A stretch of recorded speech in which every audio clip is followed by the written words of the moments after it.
shining today. I gotta get it bango before it goes away. Hey, hey, hey, the sun's shining today. I gotta get it bango before it goes away. Hey y'all, welcome back to the Queer Divorce Club. I'm so excited for this 5th episode with Michelle Coulier, who is a realtor, and Miguel Ruiz-Santos, who is a mortgage loan originator. In this episode, we dive into the intricacies of buying and selling a home while navigating the divorce process. Whether you're looking to purchase a new home or refinance the one you owned with your former spouse, this episode is packed with valuable insights and expert advice to help you make informed decisions. Michelle and Miguel explore the unique challenges and considerations that arise when dealing with property during a divorce, providing you with the knowledge and tools necessary to navigate this complex process. From understanding the legal aspects to ensuring financial stability, we cover it all. You'll learn about strategies for dividing property equitably, negotiating with your ex-spouse, and working with lenders who are sensitive to the unique needs of queer individuals. We'll also discuss the emotional aspects of this journey and provide tips for maintaining your well-being throughout the process. Whether you're embarking on a new chapter in homeownership or seeking to redefine your living arrangements, this episode of the Queer Divorce Club podcast is a must listen. So, let's get started.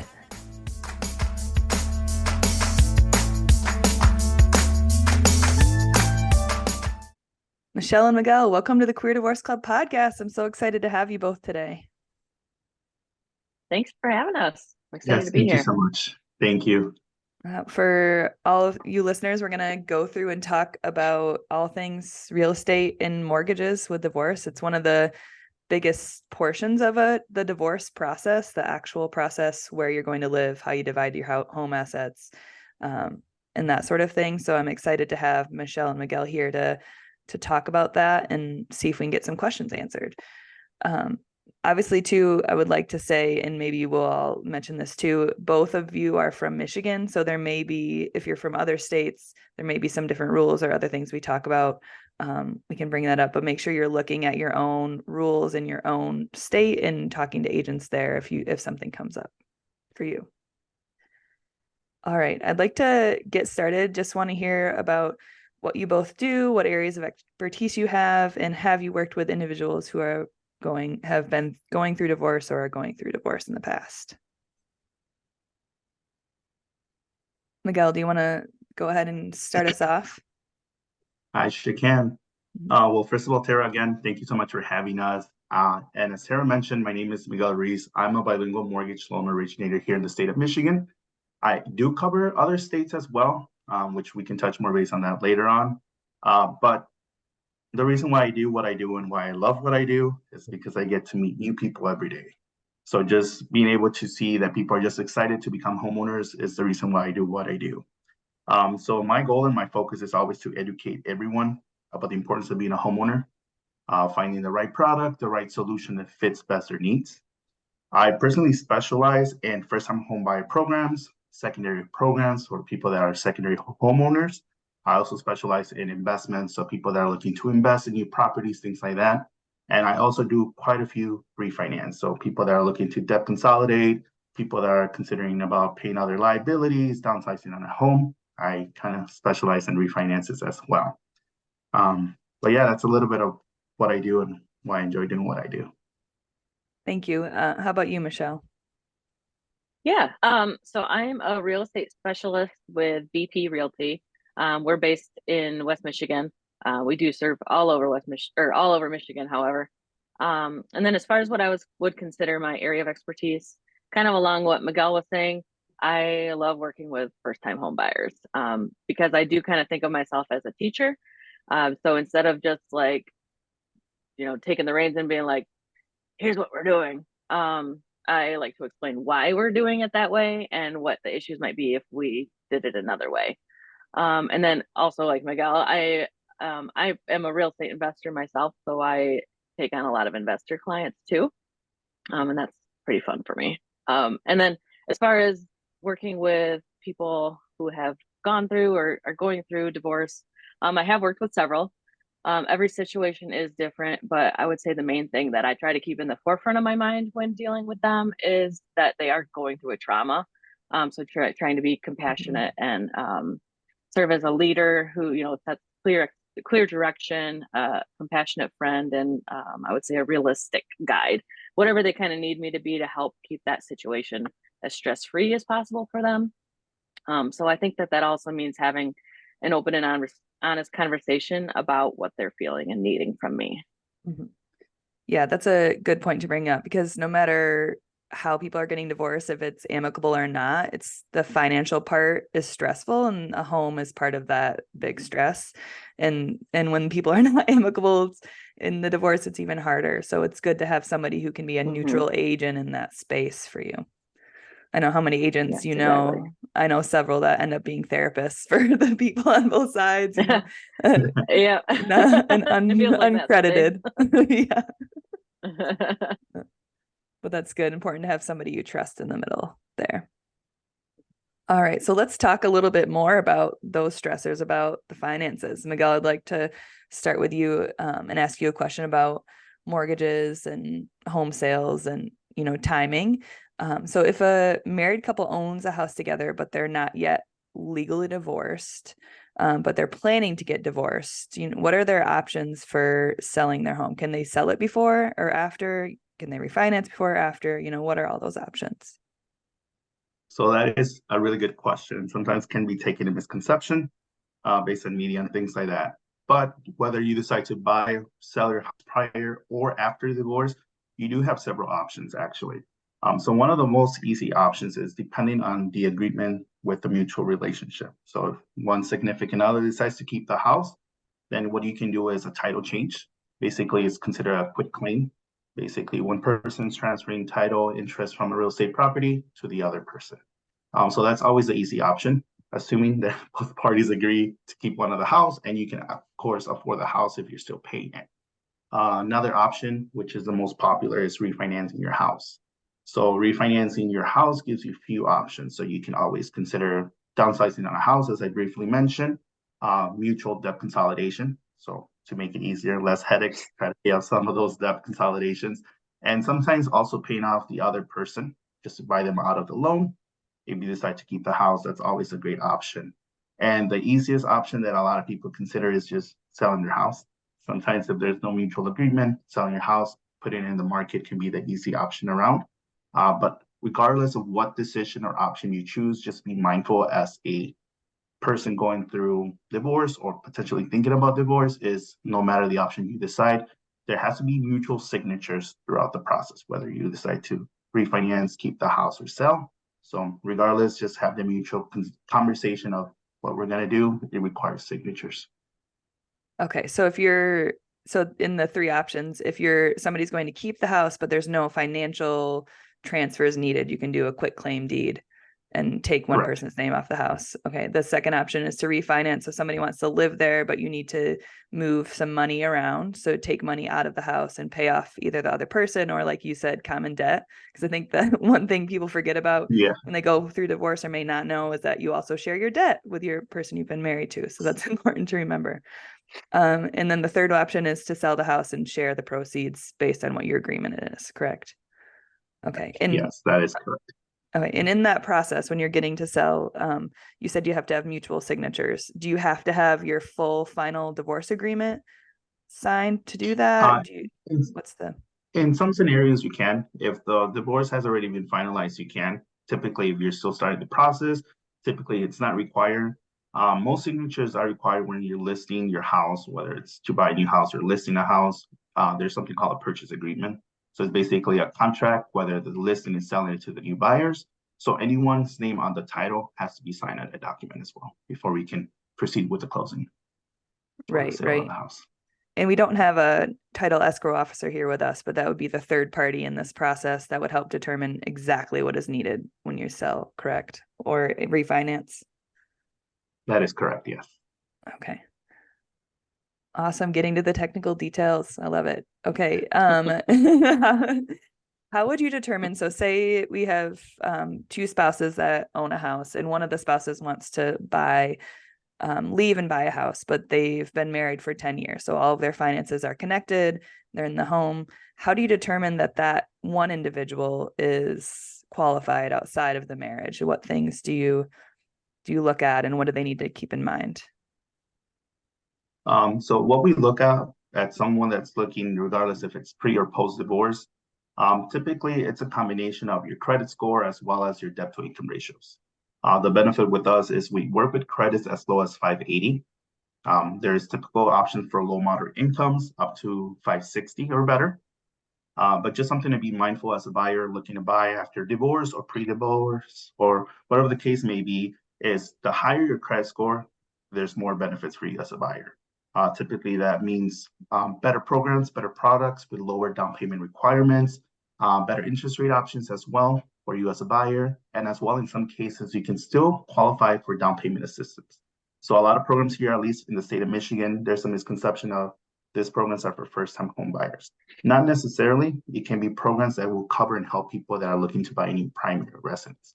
So assuming that you're going to sell your house or downsize on a house, you're still looking to buy a new primary residence, and you can potentially qualify for that down payment assistance. But just going back to like the debt to income ratio. So what that kind of means is we look at your gross monthly income versus your liabilities monthly combined. So just a quick scenario. Basically, let's say you have a $5,000 gross income, and you have a combined of $500 in liabilities all combined. So depending on the program, there's requirements of how much income we can use. Let's say a program you qualify, let's use up to 50%. So you have $2,500 to play with. But out of that $2,500, we have to deduct that $500 of liabilities of existing. So we have about $2,000 to play. So assuming your credit score is good, your debt to income ratios are good, that's how we can determine if you are a qualifying buyer. Okay. And speaking of those debt to income ratios, if I'm still married, does my spouse's debt can be considered mine when I'm trying to buy a house? And how do you, if so, at what point are those considered separate when you're trying to purchase a house as one spouse instead of as a couple? Okay. So depending on the situation, so let's say it's before filing for divorce, if that person's paying out of those expenses out of their own bank account, because some people do have their separate bank accounts, some people like to keep their own combined separate accounts as well. So depending on the option, let's say one spouse has a bank account here, the other one has a bank account here, and the credit card is on both, but one person is responsible. If you can provide 12 months of monthly installment payments coming out of the bank account, that suffices enough proof, and we don't have to count that as a liability against you to buy your new house. And then if you are already filing for divorce, depending on the divorce decree, if it states that partial 50, 40, 60%, whatever the percentage may be, dividing that liabilities, that's what we can use against and towards your liabilities. Okay, so you can split it and count it, or you can look at who's making the payments in order to determine who the debt is. Okay, so I had the scenario in my divorce where my ex-husband and I owned a car together.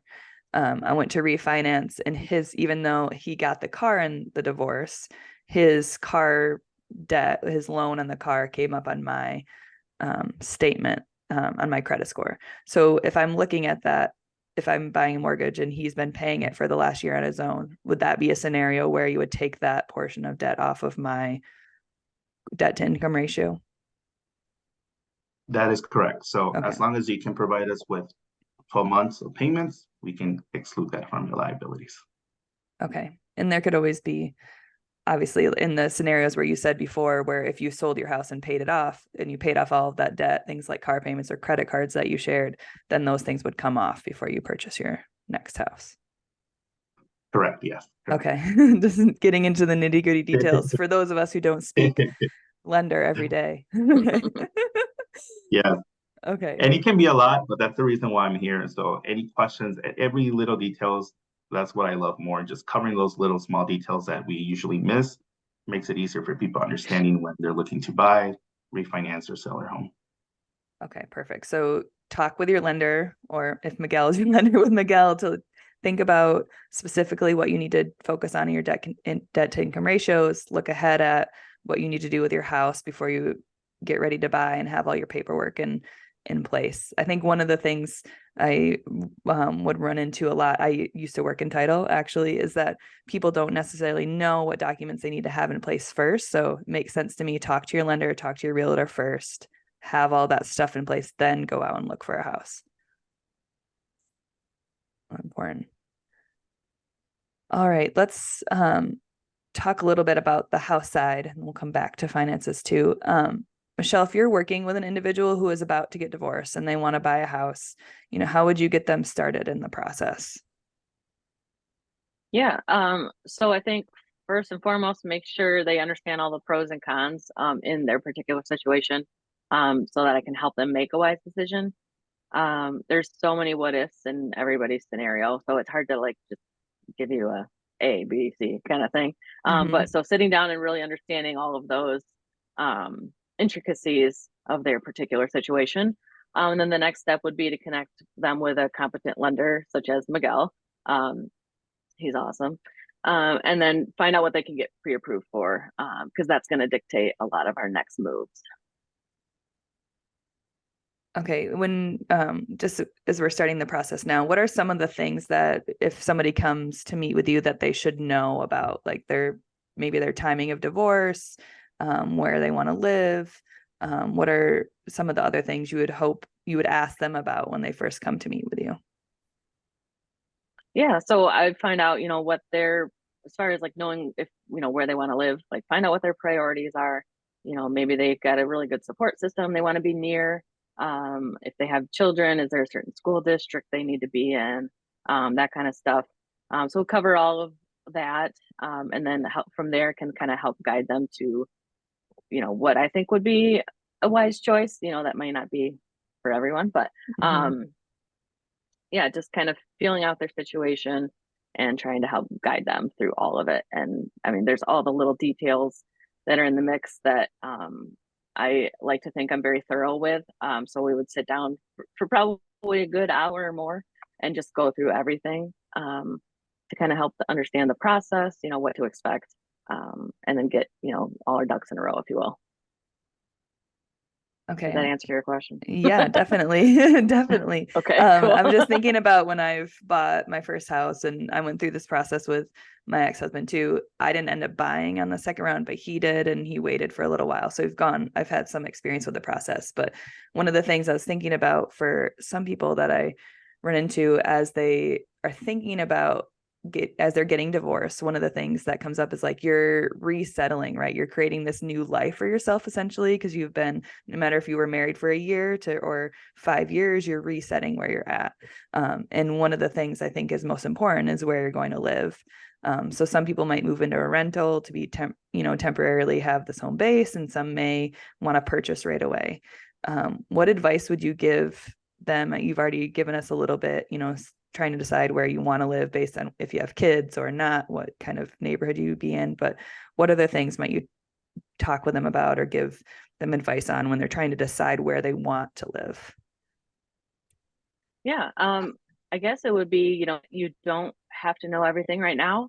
So if that means you want to rent for a little bit and kind of feel out some different areas, see how you feel, just acclimating to your new life, by all means, rent somewhere. And then once you've kind of decided on a place, and then, we can connect and, start making the steps towards homeownership again.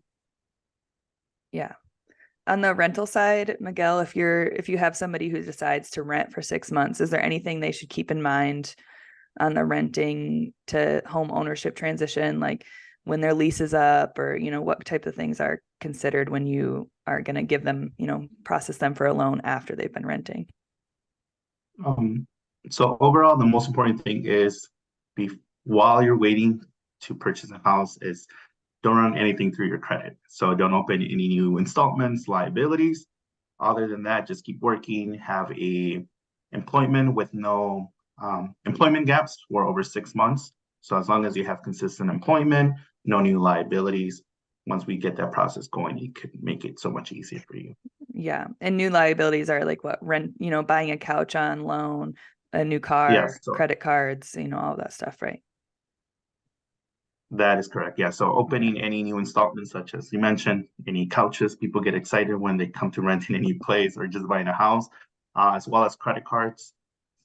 Sometimes you'll be surprised. People like to buy new cars, so which is the biggest downfall when looking to buy a house, because it's the biggest, other than a mortgage, is the biggest monthly payment. So don't buy a car. Just wait after the whole process.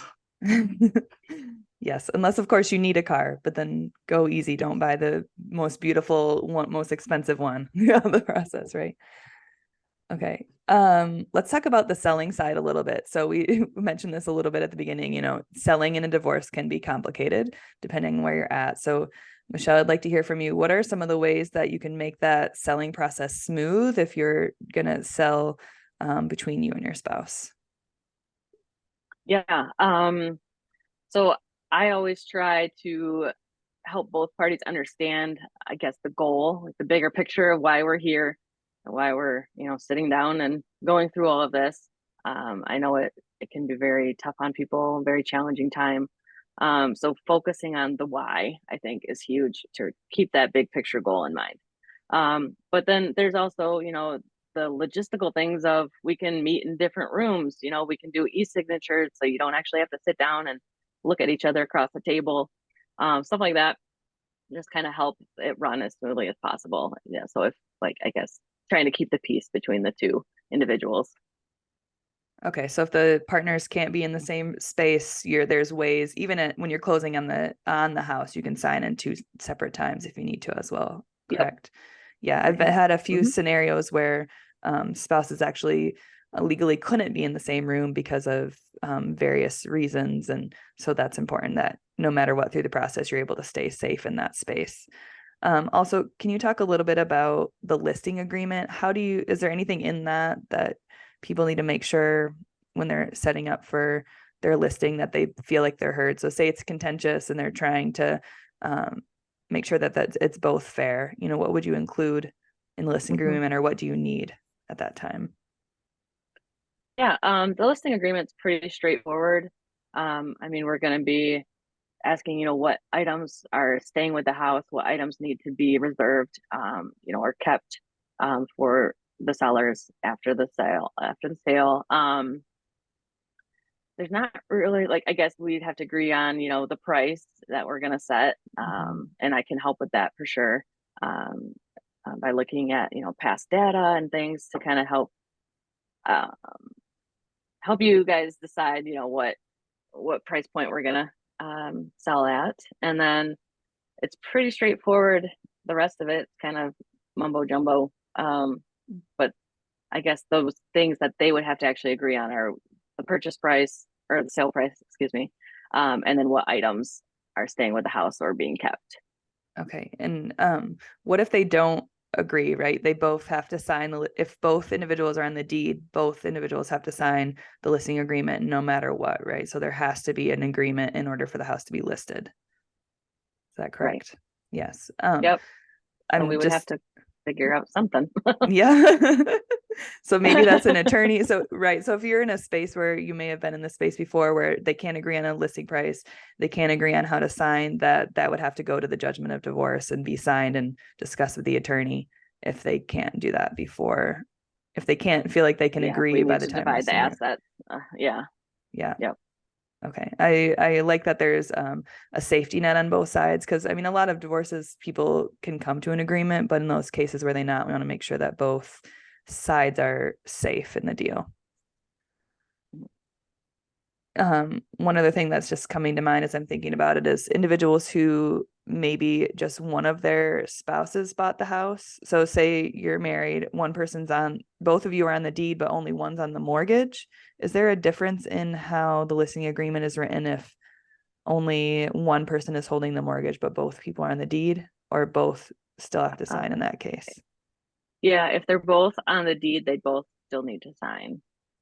Okay. And there could be some scenarios where somebody is on the deed and somebody is not on the deed. And in that case, if somebody feels like they have to have proceeds that are in agreement at the end, so say they've still agreed to 50-50 share the proceeds on the house, that has to be in the judgment of divorce, correct? And then that would come out in title. Okay. Yep, exactly. Got it. All right. I'm trying to think of all the safe, what are the safety requirements along the way. All right. Yeah. Okay. I think one of the things that keeps coming to mind for me is that it feels so stressful when you get in there, but when it comes down to it, there's really not a way you can't sell the house without your spouse if you're both on the deed. You have to have an agreement. both, the title, the lender, and the agent all have to have agreement down the board from both parties. So I want to make sure we understand that, that is in place no matter what, because it can be a scary process. And I think in some cases people may be like, they're going to do it without me, or that can't happen. There's feel safe in every place. Yes, there's safeguards in every place. All right.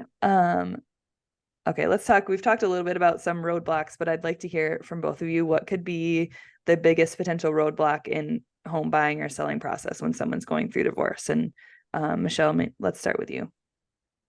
Sure. Kind of what we just touched on, I think, is understanding the divorce judgment versus, like what real estate law says. There's a lot of potential conflicting situations that you need somebody to help kind of decipher and understand how to navigate clients through that kind of situation. So I'd say knowing what the divorce judgment says, if you're already at that point, or the other, if you're not at the point of divorce, but you're looking to sell, then it's just the roadblock would be trying to come to a mutual agreement. So do you think you would, so if people are going through the mutual agreement process with the judgment of divorce, and they don't necessarily know like what liens are in the house, or what things are potential, what might you do as an agent so that they have all of that information before making the decisions? Yeah. So I would say let's get title working on trying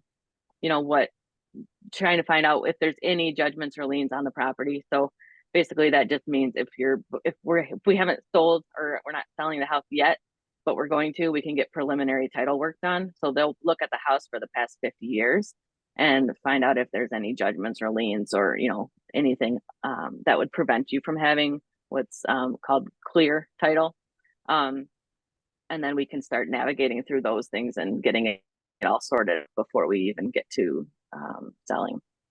Okay, so if you don't necessarily know if there's liens on your house, like things like septic liens or drain fees that are due that people might not know about, those things we can find out before we put the judgment of divorce together, so there's a better understanding.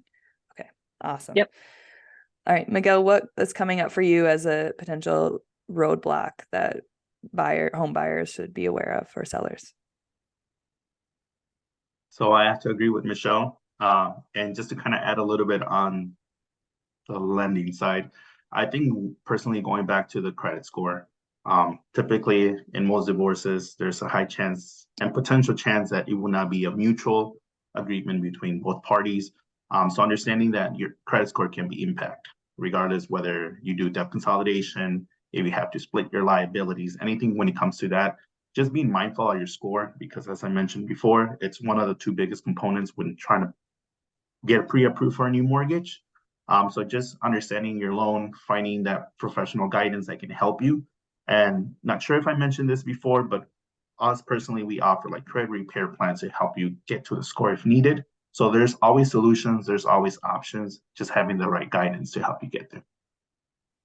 Okay, awesome. I'm feeling the need to walk through a little bit like what the process might be in some various scenarios. So tell me if I've got this right. So if somebody wants to keep the house, we already talked about that. We do a quick claim deed.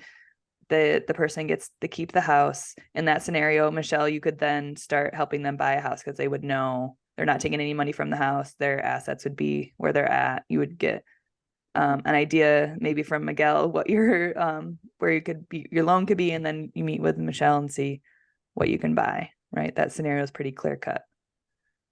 Okay. Yep. And the scenario where you have a house to sell, I would say is the process: meet with Michelle, get your preliminary title work done, get your house ready for the market, agree on a price, get a listing agreement signed, and make sure your proceeds are agreed on the other end, whether that's in your judgment of divorce or however you do that if you're not quite divorced yet.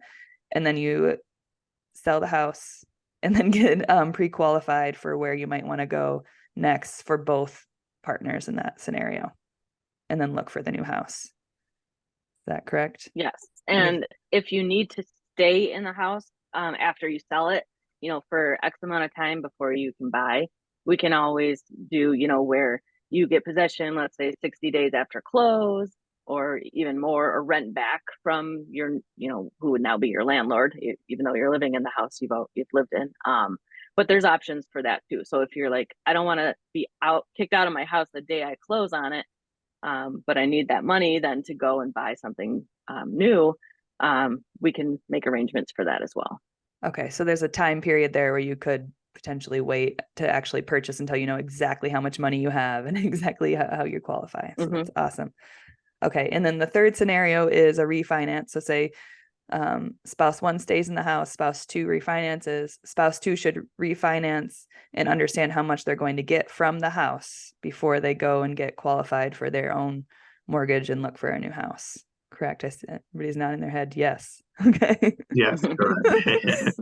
Right, because you don't necessarily know how much money, you can guess how much money you're going to get from the house, but especially in the selling scenario, you don't know exactly, and then you have to make sure your debts are paid off, and then you do know a good idea when you're refinancing, but it's still good to go through the process first, make sure you have the cash in hand before you buy. Correct. Yeah, that's the easiest scenario, right? I know it can be done together, but the timing then has to be perfect, right? It can be even more stressful than yeah. It's definitely the easiest and most fun part is doing a refinance. Not sure why, but I enjoy doing them. Number nerd. I think that, I mean, I'm sure there's other lenders that are like, yup. Refinancing so fun. Okay, great. Put money in their pockets. Okay. Yeah, I was gonna go down on a refinancing tangent, but okay, it is kind of fun. I've refinanced it too. I'm stuck on that for a minute. It is kind of fun because you can see what equity you have in your home, you know, what you've put into it, you know, what you you can reap the benefits of your home without having to go through the selling process. All right. Anyways, okay. Let's move on from that. Okay. I want to end with just one more question, and we've kind of run through some of this, I'm sure, but I really would like to know from you both, what do you think is the most important thing for our listeners to keep in mind as they're going through the divorce process and looking for a home or trying to refinance or any type of, you know, whatever they're doing with their house? So what's the most important thing they need to keep in mind? And let's start with Miguel on this one. So I think overall, the most important thing is don't wait. It's never too soon to look for that professional advice. So grab your phone, give me a call. No, but on the serious note, whether you decide to work with myself or Michelle, when it comes to like buying a house, listing your home, just talking to someone about that professional advice, it's the most important key, because that will alleviate some stress down the road, and it will make your buying process or listing process so much easier. Awesome. How about you, Michelle? Yeah, I'd probably say the most important thing to remember is that this is a season of your life, and you're going to get through it. Just try to remember to focus on the people that you have around you for support. And then if you're actually going through the process of all of this, just like if you need a little extra hand holding, you know, through the process of buying or selling, I'm here for you. Like I said in the very beginning, like I want to be a compassionate friend as well as, you know, a leader and guide through the process. So, and I don't want you to feel like you have to jump into something because it's time sensitive. You know, I want to help you make a wise real estate decision through all of it. So that's kind of what I would have to say. Yeah, it's good to keep in mind in both your scenarios that you're professionals that are, you know, you have a job to do, get the household, get the loan through, but it's way more than that. It's a process that can really supportive of the individuals that are going through it. You can use your expertise to make sure everybody's making the right decision. You know, all of that is so important. And I really like that advice, Miguel. So focus on, get ahead of it and get connected with your lender and your realtor before you need to, if you can, or at the beginning of the process, build a relationship and then rely on them, as Michelle, you were saying, to help you get through it. Such good advice for scary, stressful time. I appreciate you both taking the time. Thank you so much for being on the podcast today. That wraps up all the questions I have for you. I'm so excited for everybody to get the advice they need about lending and or real estate. And if you need more, want to connect with Michelle and Miguel, I'm going to put all of their information in the show notes and on social, on the website. We can reach out to them on Facebook or Instagram. And I also have Miguel's bank application will be on the website as well if you want to get started and see if you can pre-qualify now. So thank you both so much for being on. Yeah, thank you. And like she said, if you have any questions or anything, don't hesitate to reach out. I promise I'm really nice. Realtors aren't scary. Well, They're thank you. nice, kind humans, right? We are. Uh-huh. At least Yes, I am. I I just can't want, speak for everyone. yeah, and I just want to add, thank you so much, Tara, for having us. And like Michelle mentioned, if anyone's looking, have any questions, any topics that we probably didn't cover, because we do have limited time, feel free to reach out. We're always here to help, and we'll always try to find a solution that fits your needs. Thank you both so much. I appreciate it. Thank you. Thank you. Bye, everybody. Thank you. Bye.